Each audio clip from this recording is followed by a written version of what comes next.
बोले कि पुरुष भगवान की, वैदिक धर्म की, सत्य सनातन धर्म की, गंगा माता की, गौ माता की, व्यास मंच की। आज श्रीमद् भगवत पुराण कथा में, इस ज्ञान यज्ञ में व्यास मंच पर विराजमान लगातार एक सप्ताह से जो ज्ञान की गंगा में गोता लगाने वाले बहुत ही प्रखर वक्ता पंडित द्वारकानाथ जी का मैं अपने तरफ से, आप सबकी तरफ से उनका अभिवादन करता हूँ। उनके सभी सहयोगियों को बहुत बहुत साधुवाद देता हूँ, जिनके नेतृत्व में ये कार्यक्रम संपन्न हो रहा है। जयप्रकाश तिवारी जी,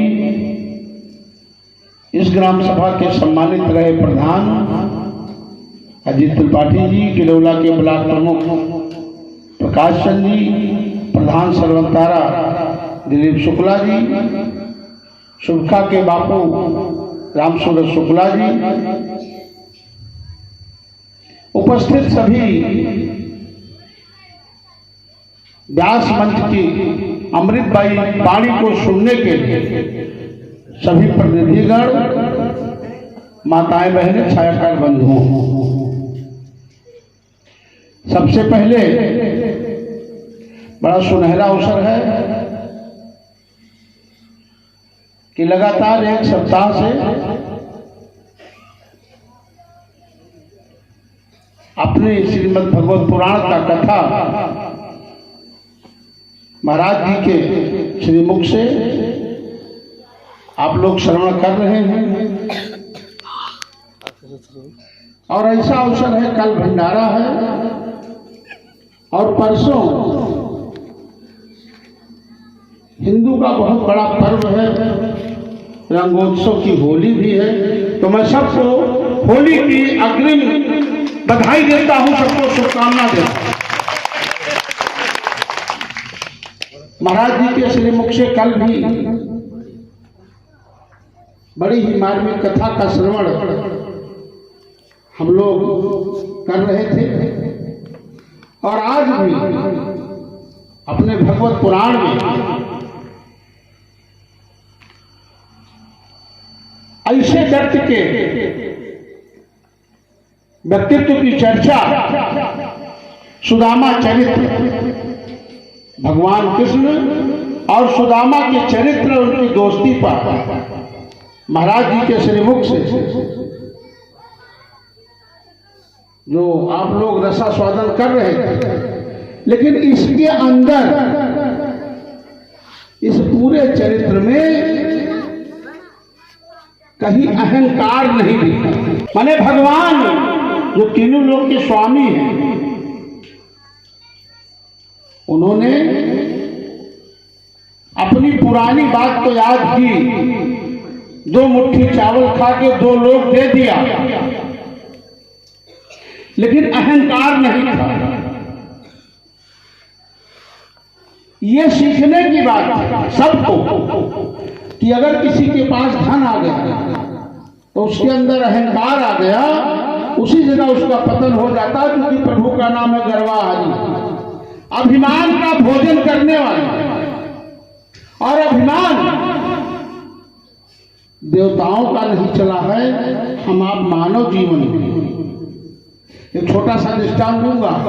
एक बार क्या हुआ, नारद जी अपनी तपस्या के बल पर उन्होंने कामदेव जीत लिया, और जब कामदेव जीत लिया तो उनके अंदर एक अहंकार आ गया कि मैंने कामदेव को जीता है। तो सबसे पहले वो पहुंच गए अपने पिताजी के पास, मैंने ब्रह्मा जी के पास, और कहे पिताजी आज मैं कामदेव को जीता हूं, आपको बताने आया। ब्रह्मा जी ने कहा बेटे ठीक है, हमसे कहा तो कहा, कहीं और ना कह देना, नहीं तेरा बहुत बड़ा नुकसान हो जाएगा। अब उनके अंदर घमंड था। उन्होंने कहा बाबा आप बुढ़े हो गए, दिमाग भी बुढ़ा हो गया है, आपको क्या पता है कि कामदेव को ऐसे जीता जाता है। मैं बताऊंगा, सबको बताऊंगा। और वहां से चल दिए, पहुंच गए भोले बाबा के पास।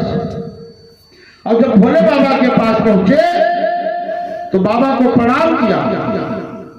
बाबा ने कहा आओ बेटा। कहां से आ रहा? कहे बाबा आज मैंने कामदेव को जीता हूं, आपको बताने आया। भोले बाबा मुस्कुराए, कहे बेटा तुम मेरे मित्र माने ब्रह्मा जी के बेटे हो, तो हमारी एक नेक राय है कि कहीं भूल करके प्रभु से न कह देना, नहीं तुम्हारा बहुत बड़ा नुकसान हो जाएगा। भिड़ गए नारद जी भोले बाबा, कहने लगे बाबा धान का गोला खाए मस्त पड़े रहते हो, तुमको क्या पता है कामदेव कैसे जीता जाता है? जिस कामदेव को मैंने जीता है बताऊंगा, सबको बताऊंगा, तीनों लोग में बताऊंगा, जरूर बताऊंगा। और चल दिए वहां से। और जब वहां चल दिए तो भोले बाबा ने अपने 2 CID लगा दिए इनके पीछे कि जाओ सारी सूचना, सारी रिपोर्ट आप हमको देते रहे। पहुंच गए प्रभु के पास। प्रभु मुस्कुराए, कहा आओ। नारद जी कहां से आ रहे? कहे बाबा आज मैंने कामदेव को जीता है, वही आपको बताने आया है। कहे ठीक है, कोई नहीं, बहुत अच्छा। वहां से चल दिए। तो जैसे चले प्रभु ने इनके ऊपर मायावी पर्दा डाल दिया। इनका बुद्धि पूरा भ्रष्ट हो गई। रास्ते में आते हैं तो एक सुंदर सा नगर बना दिया माया का। एक श्रीनिधि नाम के राजा हो गए, विश्वमोहिनी नाम की कन्या हो गई। जाते हैं उसका स्वयंवर रच लिया। रास्ते में खड़े होकर देखते हैं, तब तक श्रीनिधि राजा जो मायावी राजा जो बने थे वो आए और दंड प्रणाम किया। कहा बाबा आप आ ही गए हैं तो जरा मेरी बेटी की हस्त की रेखाओं को देख करके आप बताइए उसके भाग्य में कैसा पति निकला। बाबा पहुंचते हैं, विश्वमोहिनी कन्या आती है। तो जैसे उसकी हस्त की रेखाओं को देखा बाबा का दिमाग चकरा गया। वो स्वामी जी ने लिखा है कि जो ही बड़ाई अमर सोई होई, समर भूमि तय जीत न कोई। जो इसके साथ शादी करेगा वो अजर होगा, अमर होगा, पूरे संसार में पूजनीय होगा। लेकिन मामला उलट है। इनके दिमाग में बात आया कि जो ही बड़े अमर सोई होई, समर भूमि तय जीत न कोई। जो इसके साथ शादी कर लेगा उसके अंदर ये गुण हो जाएंगे, वो अजर हो जाएगा, अमर हो जाएगा।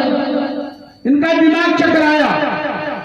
इन्होंने सोचा कि काश ये कन्या मेरे गले में जयमाल डाल देती तो मैं भी पूरे संसार में पूजनीय हो जाता। लेकिन देखिए बुढ़ापा, सफेद बाल, मुंह में दांत भी नहीं, कहीं मेरे बूढ़े के गले में जयमाल क्यों डालेगी? फिर इनके दिमाग में भाव आया कि भगवान से खूबसूरत चेहरा तो किसी का है नहीं, तो चलिए 2-4 दिन के लिए भगवान का सूरत उधार ले आते हैं और शादी हो जाएगी, वापस कर दूंगा। और इसी बहाने परीक्षा भी हो जाएगी। वो स्वामी बाबा ने लिखा एक लाइन में कि धीरज धर्म मित्र नारी और आपत्ति काल पर रखिए चारी। इन चारों की परीक्षा भी विपत्ति में होनी चाहिए। पहुंच गए प्रभु के पास। कहा नारद क्या हो गया बताओ? तो इन्होंने घुमा फिरा के गोल गोल कहते कहते सारी बात को कह डाला। और लास्ट में इन्होंने कह दिया कि प्रभु जय दिन हुए नाथ मोरा, अब करम सुबेग दास में तोरा। प्रभु आप वही काम कीजिए जिसमें मेरी भलाई हो, मैंने अपना खूबसूरत चेहरा दे दीजिए। प्रभु ने कहा मैं वही काम करूंगा जिसमें तुम्हारी भलाई हो। और भैया प्रभु ने इनको बानर की शक्ल दे दिया, गले से नीचे ऊपर बानर, नीचे मनुष्य। फिर आ जाते हैं उसी स्वयंवर में, सबसे ऊंचे आसन पे बैठ जाते हैं कि अभी विश्वमोहिनी कन्या जैसे जयमाल लेकर के आएगी, उसको देखेगी, जयमाल डाल देगी। उसमें सब मायावी राजकुमार सब बैठे थे। विश्वमोहिनी कन्या अपने सखियों के साथ आती है और इनकी तरफ नहीं ताकती है कि कहीं देख के हंसी में निकल जाए तो बाबा हमको श्राप दे दे। बाबा कभी खांसते थे, कभी खखाड़ते थे, कभी उठ के खड़े हो जाते थे कि कन्या अभी देखेगी जयमाल डाल देगी। इतने में प्रभु स्वयं सुंदर राजकुमार का रूप धारण करके स्वयंवर में आए। माया ने अपने प्रभु को पहचाना, गले में जयमाल डाल दिया, डोली चली गई।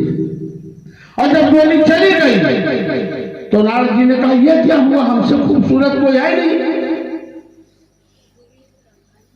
तो जो शंकर जी के 2 CID के पीछे पीछे लगे थे उन्होंने कहा बाबा एक बात कहे, नाराज तो नहीं होगे? कहा कहो भैया।